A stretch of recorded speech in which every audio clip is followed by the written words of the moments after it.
जय माता दी। मेरे सभी प्यारे दोस्तों, मैं लक्ष्मी शर्मा बड़ों को चरण स्पर्श, छोटों को प्यार और बराबर वालों को दिल से नमस्कार करती हूँ।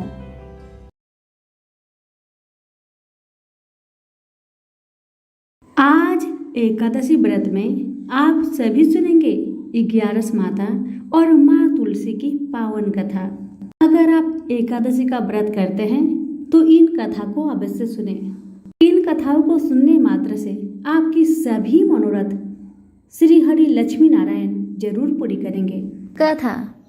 सतयुग में मूर नाम का एक दैत्य उत्पन्न हुआ।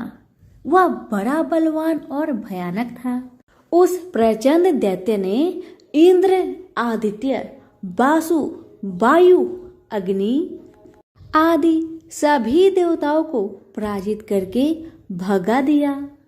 तब इंद्र सहित सभी देवताओं ने भयभीत होकर भगवान शिव से सारा वृत्तांत कह सुनाया और बोले कि हे कैलाशपति, मूढ़ दैत्य से भयभीत होकर सब देवता मृत्यु लोक में फिर रहे हैं।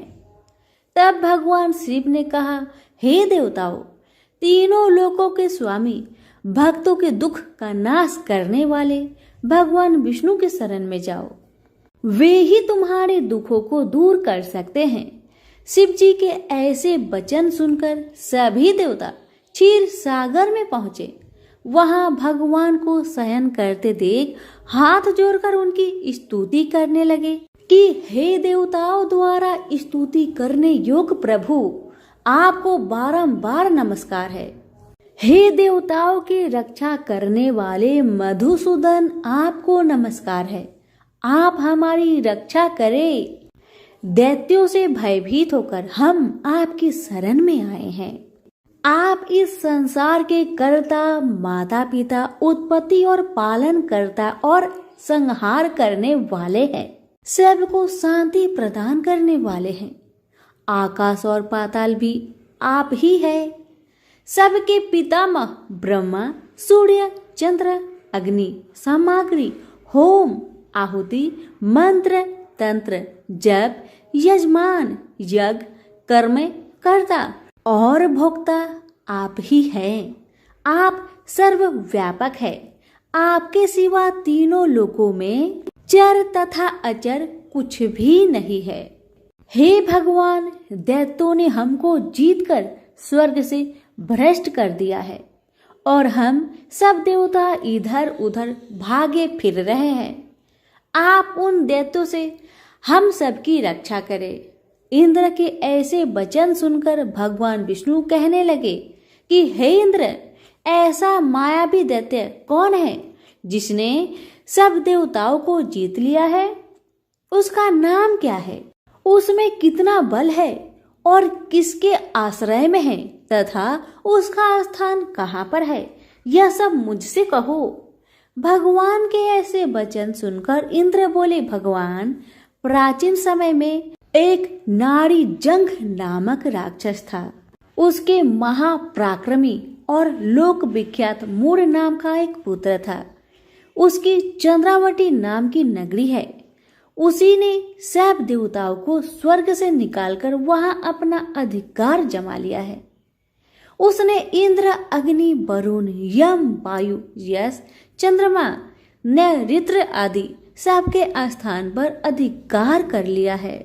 सूर्य बनकर स्वयं ही प्रकाश करता है, स्वयं ही मेघ बन बैठा है और सबसे अजय है।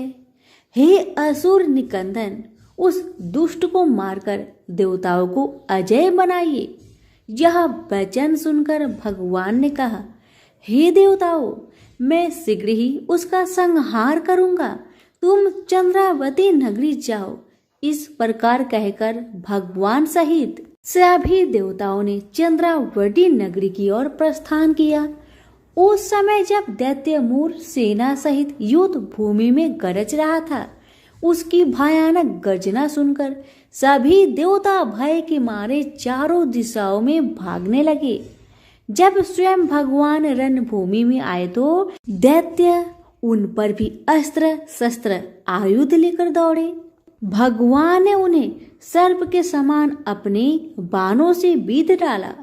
बहुत से दैत्य मारे गए, केवल मोर बचा रहा।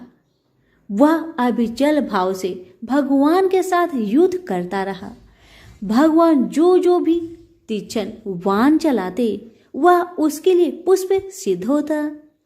उसका शरीर छिन्न भिन्न हो गया, किंतु वह लगातार युद्ध करता रहा। दोनों के बीच मल्ल युद्ध भी हुआ। 10,000 वर्ष तक उनका युद्ध चलता रहा, किंतु मोर नहीं हारा। थक कर भगवान बद्री का आश्रम चले गए। वहां हेमवती नामक सुंदर गुफा थी। उसमें विश्राम करने के लिए भगवान उसके अंदर प्रवेश कर गए। यह गुफा 12 योजन लंबी थी और उसका एक ही द्वार था। विष्णु भगवान वहां योग निद्रा की गोद में सो गए। मोर भी पीछे पीछे वहां तक आ गया और भगवान को सोया देखकर मारने को उद्धत हुआ। तभी भगवान के शरीर से उज्जवल कांतिमयी रूप वाली देवी प्रकट हुई। देवी ने राक्षस मोर को ललकार कर युद्ध किया और उसे तत्काल मौत के घाट उतार दिया। श्री हरि जब योग निद्रा की गोद से उठे तो सब बातों को जानकर उस देवी से कहा कि आपका जन्म एकादशी के दिन हुआ है, अतः आप 11 माता के नाम से पूजी जाएंगी और आपके भक्त वही होंगे जो मेरे भक्त होंगे। और हर एकादशी के दिन जो भी भक्त मेरी पूजा के साथ साथ आपकी भी पूजा करेगा और कथा को श्रद्धा पूर्वक श्रवण करेगा, उसके सारे दुख तकलीफ समाप्त हो जाएगी। सभी प्रेम से बोलिए विष्णु भगवान की जय हो, 11 माता की जय हो। बहुत समय पहले की बात है। एक गांव में एक रामू नाम का इंसान रहता था। उसका अभी अभी विवाह हुआ था और पत्नी कुछ दिन साथ रह के मायके चली जाती है। पत्नी के बिना रामू को मन नहीं लगता था।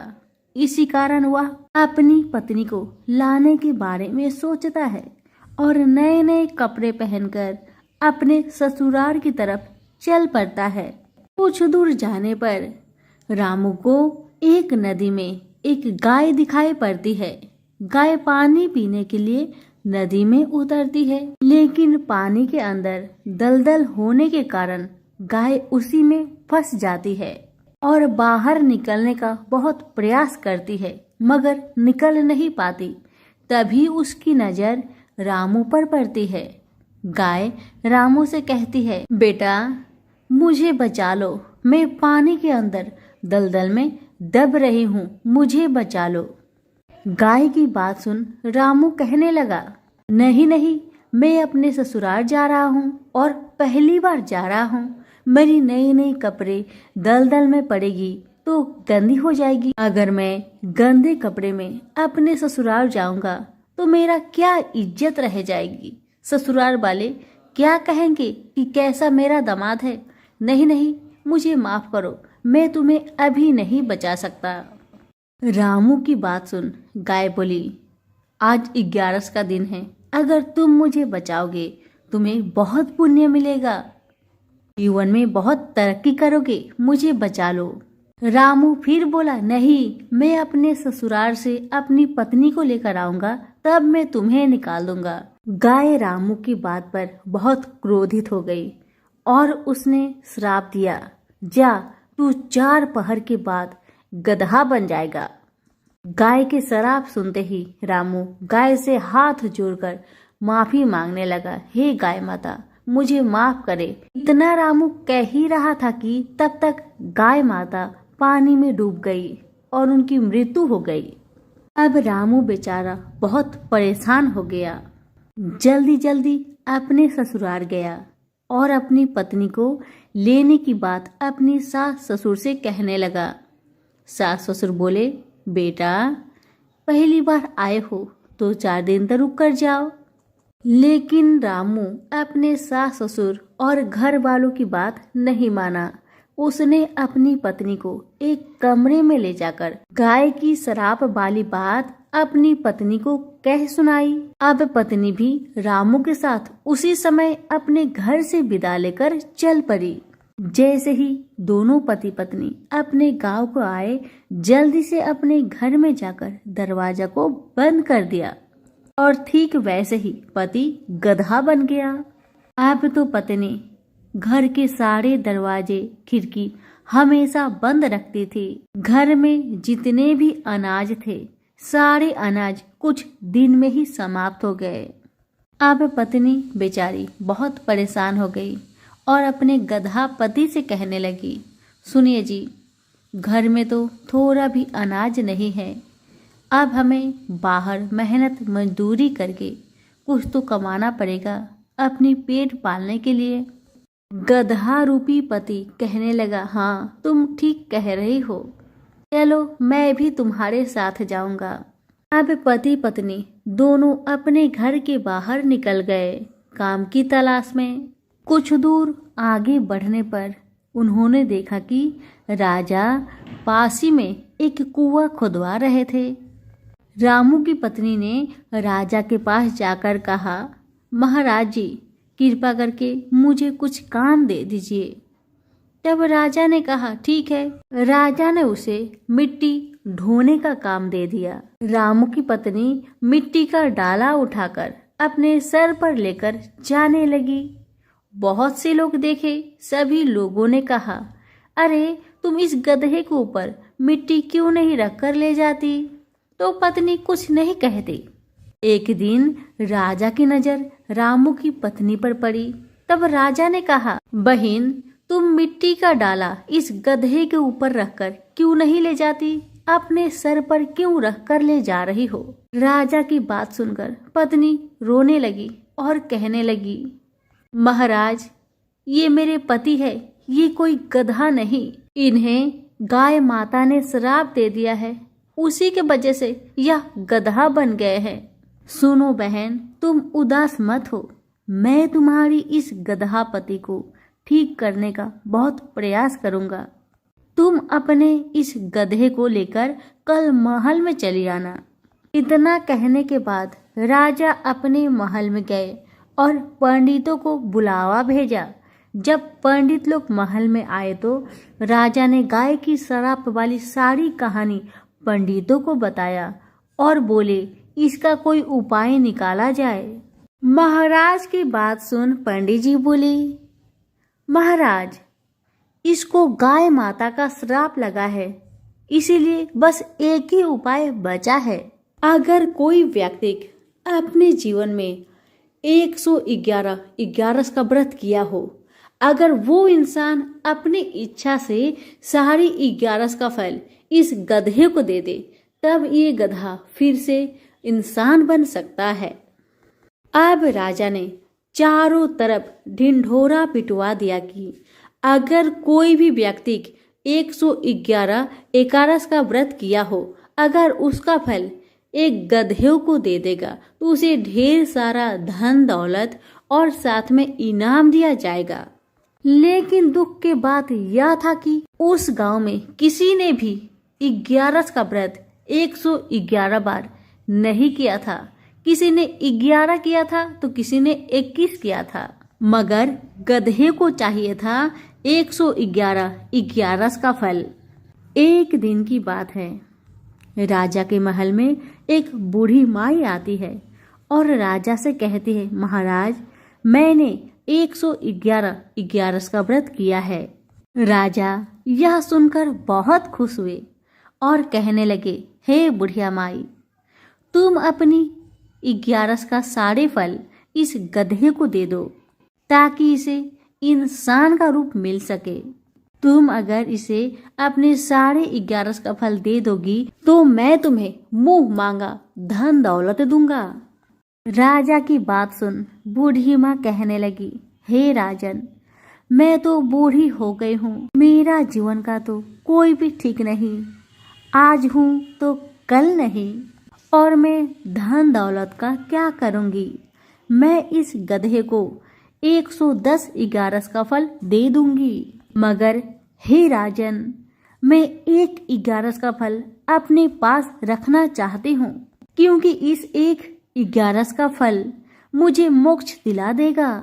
इसीलिए मैं एक 11 का फल अपने पास रखना चाहती हूँ। मैं अपने भगवान श्री लक्ष्मी नारायण को अपने आँखों से देखूंगी। इतना कहकर बूढ़ी माई ने 110 11 का फल को 11 माता का नाम लेकर उस गधे को दे दिया और वह गधा तुरंत मनुष्य बन गया। मगर एक 11 का फल कम होने के कारण उस गधा का पूंछ वैसे की वैसे ही रह गया। जब पति पत्नी दोनों की नजर उस पूंछ पर पड़ी तो वह देखकर बहुत हैरान हो गए।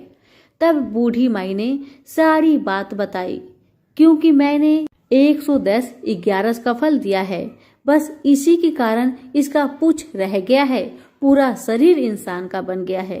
अब इस पूंछ को तुम दोनों ही हटा सकते हो। तुम लोग भी श्रद्धा पूर्वक 11 माता का व्रत करो, उनकी कृपा से जल्द ही ये पूंछ भी गायब हो जाएगी।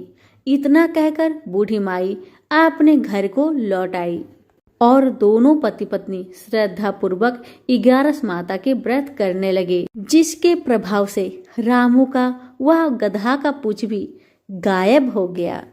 तो प्रेम से बोलिए 11 माता की जय हो, श्री हरि विष्णु की जय हो। बहुत समय पहले की बात है।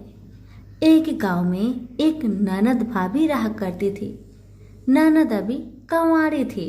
उस परिवार में ननद, भाभी और भाई, इन तीनों के अलावा और कोई भी नहीं रहता था। भाभी तो कभी कोई पूजा पाठ करती ही नहीं थी और ननद हर रोज तुलसी माता की पूजा किया करती थी, उनकी बड़ी सेवा करती थी। बिना तुलसी पूजन के ननद कभी भोजन नहीं करती थी।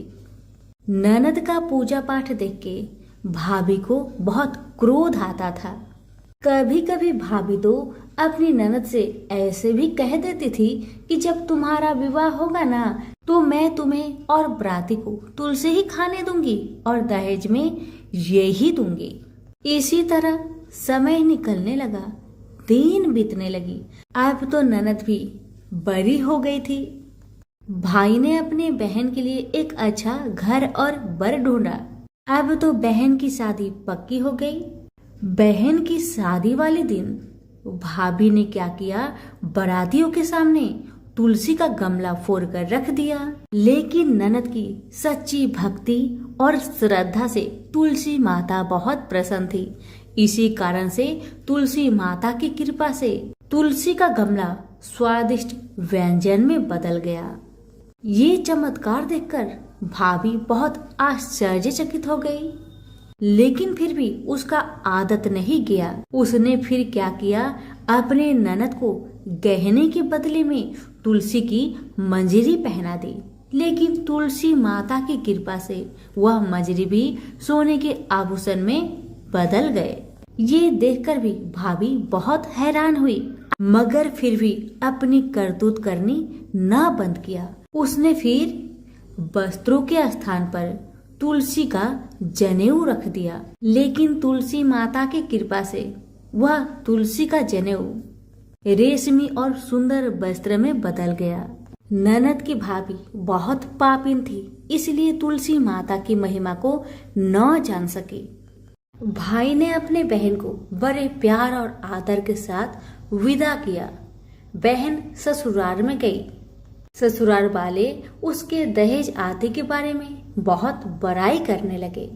जब ये बात भाभी को मालूम हुई तो उसे बड़ा आश्चर्य हुआ और तुलसी जी की पूजा का महत्व उसको समझ में आ गया।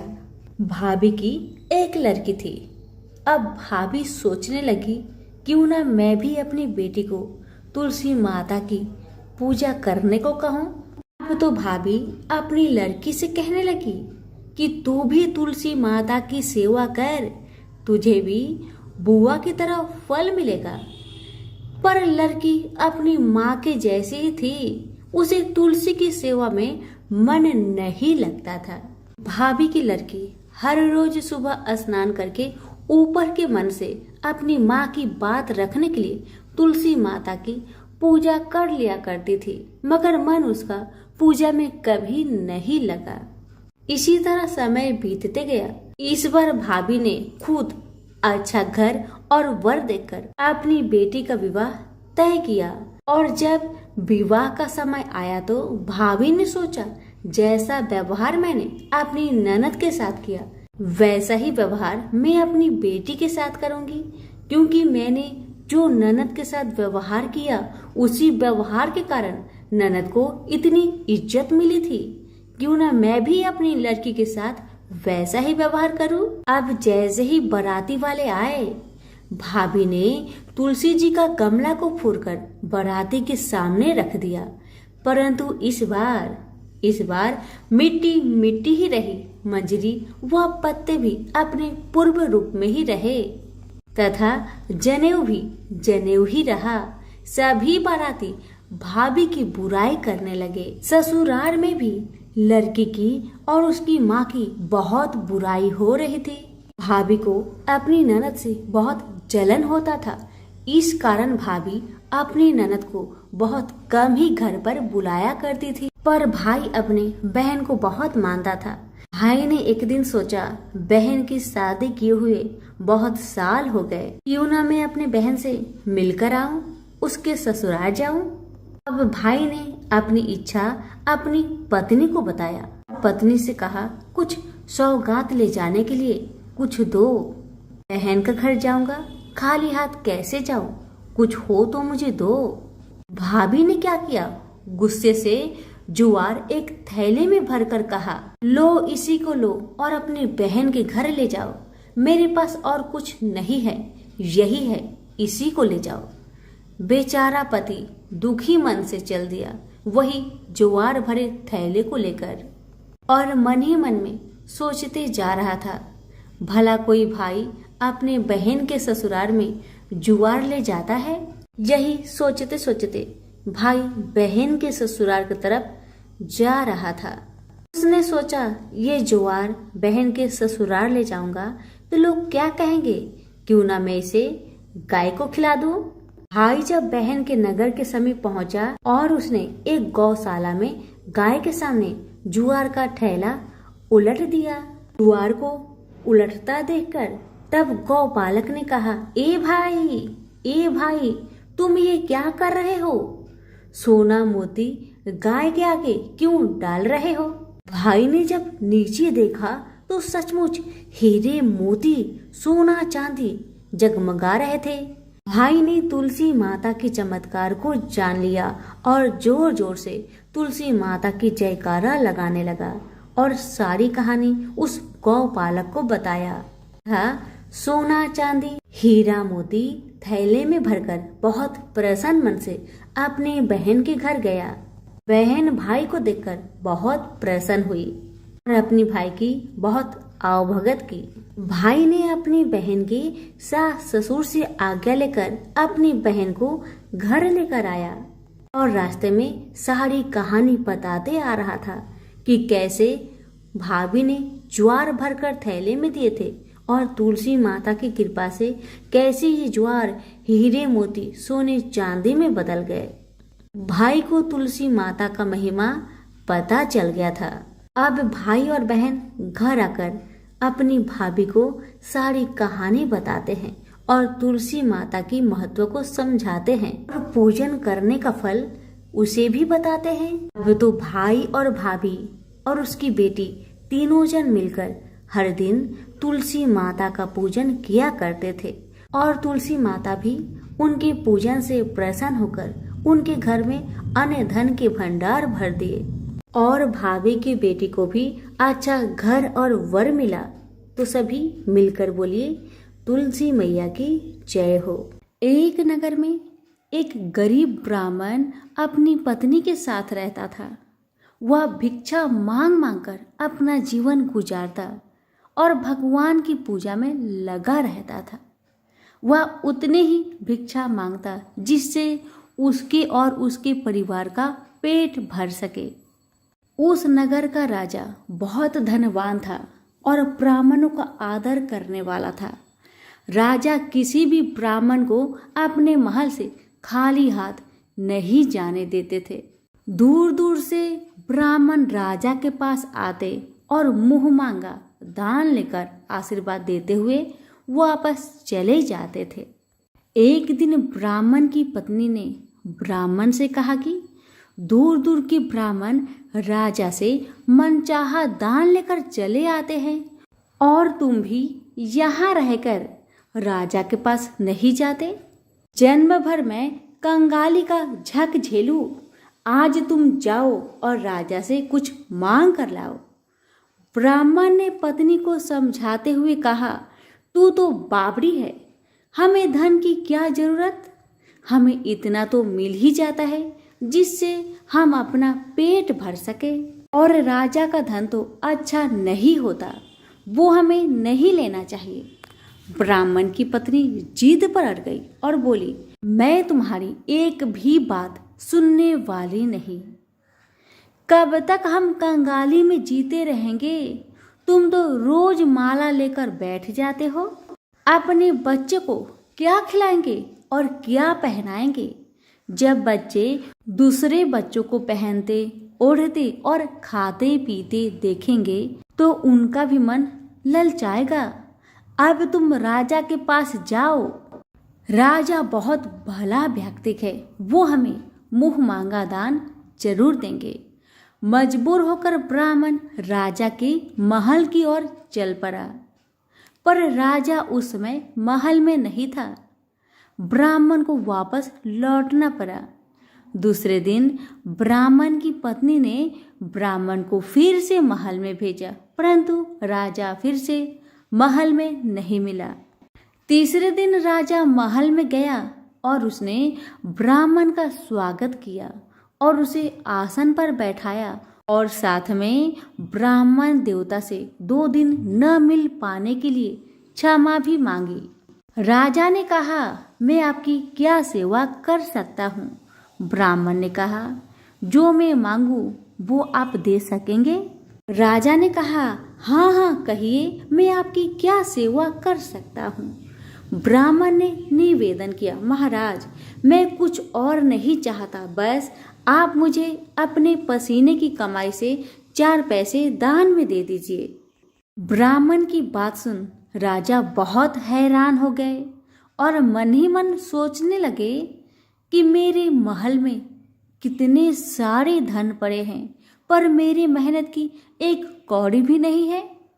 राजा ने ब्राह्मण से कहा, आप मुझे 1 दिन का समय दे, मैं कल आपको आपका मुंह मांगा दान दूंगा। ब्राह्मण महल से अपने घर को खाली हाथ ही लौट आए।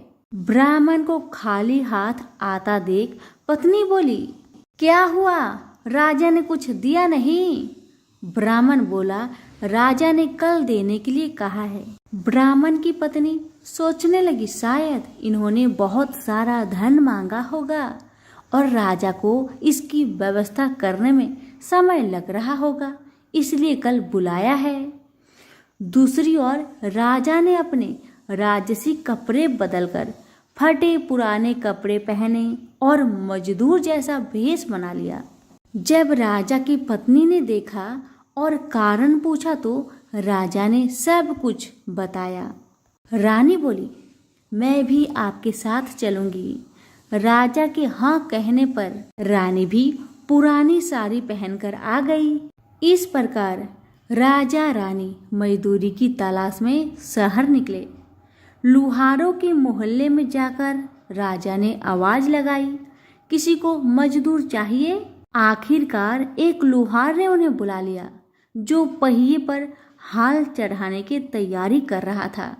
उसने राजा से कहा, देखो तुम्हें पहले खलात ठोकनी पड़ेगी और जब आग आ जाए उसके बाद घन पिटना होगा। फिर रानी की ओर देखकर कहा, तुम्हें कुएं से पानी लेकर होदी भरनी होगी और कोयले वाले घर से कोयला लेकर भट्टी में डालना होगा। तुम दोनों के दिन भर काम करने के लिए मैं तुम्हें 2-2 आने दूंगा। अगर काम पसंद हो तो बोलो, नहीं तो अपना रास्ता नापो। राजा रानी लोहार के बताए काम को करने लगे। राजा खलात ठोकने लगा पर उससे काम ठीक से नहीं हो पा रहा था। लोहार नाराज होकर राजा को ठीक से काम करने के लिए कहता है। राजा जैसे तैसे अपना काम करने लगा। रानी भी कुएं से पानी भरकर लाने लगी। रानी के हाथ में फफोले पड़ गए। किसी तरह बड़ी कठिनाइयों से उसने पानी का हौज भरा। उसके बाद रानी कोयला लाकर भट्टी में डालने लगी। कोयला भरने के कारण रानी के गोरे गोरे हाथ और कपड़े काले पड़ गए। भट्टी में आग आने पर लोहार ने पात भट्टी में से निकालकर पहियों पर जमाई और एक घन अपने हाथ में लेकर और एक राजा के हाथ में देकर कहा, देखो, बारी बारी से घन इस पर पटकना, हाथ इधर उधर ना होने पाए। राजा जोर जोर से घन पटकने लगा, लेकिन उसका निशाना ठीक नहीं बैठता था। कभी घन हाल पर गिरता तो कभी पहिए पर। मजदूरों का ऐसा काम देखकर लुहारिन बरबराती हुई आई और लोहार से कहने लगी, तुमने कहाँ से यह नौसिखिए मजदूर काम पर लगाए हैं? इनसे काम तो होगा नहीं। यह मजदूर तुम्हारा सब काम बिगाड़ देंगे। राजा रानी उन दोनों की फटाकर सुनते सुनते अपना काम मन लगाकर करते रहे। घन पटकते पटकते राजा का शरीर पसीना से तर तर हो गया और जोर शोर से सांस चलने लगी। रानी भी पानी भरते भरते और कोयला झोंकते झोंकते थक कर चूर हो गई। दोनों ने पूरे दिन बहुत मेहनत की।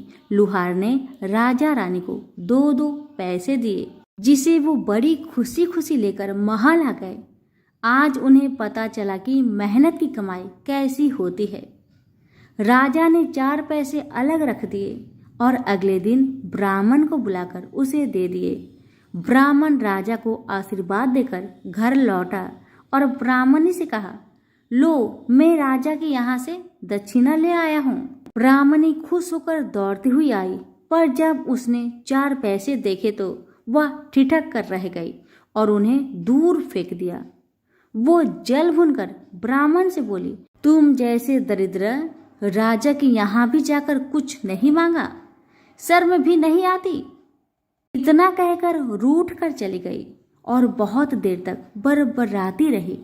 ब्राह्मण ने उन 4 पैसों को उठाकर तुलसी के पास रख दिए और सोचा, जब ब्राह्मणी शांत हो जाएगी तो जरूरत पड़ने पर ये सिक्के को उठा लेगी।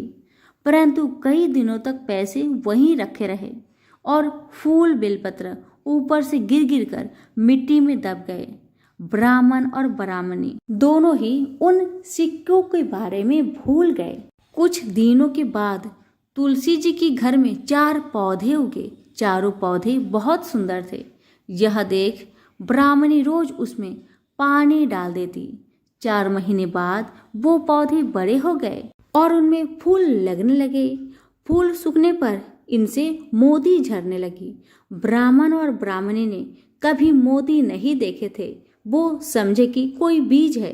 हर रोज कई कई फूल झरते और मोती पूरे तुलसी पर बिखर जाते।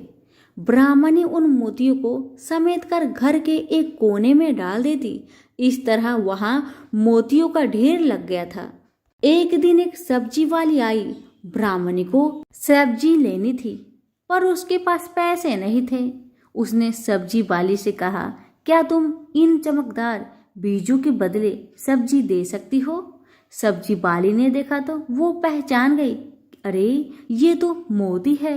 उसने खुशी खुशी ब्राह्मणी को उन मोतियों के बदले उनकी मनपसंद सब्जी दे दी। अब से हर रोज ऐसा होने लगा। ब्राह्मणी और सब्जी वाली दोनों खुश थे। सब्जी वाली यह सोचकर खुश थी कि मुझे 1 पैसे की तरकारी के बदले हजारों का माल मिलता है, और ब्राह्मणी ये सोचकर खुश थी कि इस बीजों के बदले सब्जी मिल जाती है। इस प्रकार कई महीने बीत गए। उधर राजा के महल में कई राजहंस थे जो मोती चुगते थे। राजा का यह नियम था, जब राजहंस मोती चुग लेते थे उसके बाद ही राजा और उसका परिवार भोजन करता था। एक समय बाद राजा का सारा धन उन मोतियों और दान देने में खर्च हो गया। अब राजा को मोती खरीदने के पैसे तक नहीं बचे। यह खबर पूरे नगर में फैल गई। ब्राह्मण और ब्राह्मणी को जब यह पता चला तो उन्होंने यही विचार किया कि राजा बहुत दानी और नेक दिल है। उसने अपना सब कुछ दान कर दिया, यहाँ तक कि शायद उनके पास खाने को भी कुछ नहीं है। ऐसा हालत में हमें उन लोगों की सहायता करनी चाहिए। ब्राह्मण ने ब्राह्मणी से कहा, अगर तू कहे तो इसमें से कुछ बीज राजा को दे दूं। तू कहती है इससे सब्जी और खाने की चीज मिल जाते हैं। ब्राह्मणी ने कहा, हाँ, मैं रोज इसके बदले सौदा लिया करती हूँ। ऐसा कहकर ब्राह्मणी एक टोकरी बीज भर लाई। ब्राह्मण राजा के पास पहुंचा और उसे वो मोती दिए और राजा को सारी बात बताई। राजा उन मोतियों को देखकर चौंक गया। उसने मोती राजहंस को दिए। राजहंस उन्हें चुगने लगे। यह देख राजा ने ब्राह्मण से कहा, एक एक मोती सैकड़ों रुपए का है। सच बताए, आपके पास इतने मोती कहाँ से आए? ब्राह्मण बोला, महाराज, ऐसे बीज तो हमारे घर पर बहुत है। और राजा को पूरी बात बताई। राजा अपने मंत्रियों के साथ ब्राह्मण के घर पहुंचे और उन चारों पेड़ों को देखा। पूछताछ में उन सिक्के वाली बात सामने आ गई। जब पेड़ों को देखा तो उनकी जड़ के पास वही सिक्के चिपके हुए थे। आज ब्राह्मण और ब्राह्मणी को मालूम हुआ कि उनके पास लाखों करोड़ों की दौलत है, जिसे वो साधारण बीज समझते थे। ब्राह्मण ने सोचा कि मेरे लिए यह धन किस काम का। ऐसा सोच ब्राह्मण ने सारे मोती राजा को दान में दे दिए। राजा की आंखें भी खुल गई। मेहनत के धन की कीमत उन्हें मालूम पड़ गई। उस दिन राजा ने प्रण कर लिया कि मैं खजाने के पैसे से एक भी पैसा अपने खर्च में नहीं लगाऊंगा। अपना खर्च मेहनत करके चलाऊंगा। खजाने और ब्राह्मण के दान से राजा ने जनता का हित में कई धर्म कर्म के काम शुरू कर दिए। हे तुलसी माता, जैसे आपने ब्राह्मण परिवार पे अपनी कृपा बरसाई, वैसे ही आपकी कथा कहने वाले, सुनने वाले, हुक्कारे भरने वालों पर अपनी कृपा सदा बनाए रखे। तो प्रेम से बोलिए, तुलसी मैया की जय हो। कथा अच्छी लगे तो दूसरों को शेयर करना ना भूले। धन्यवाद।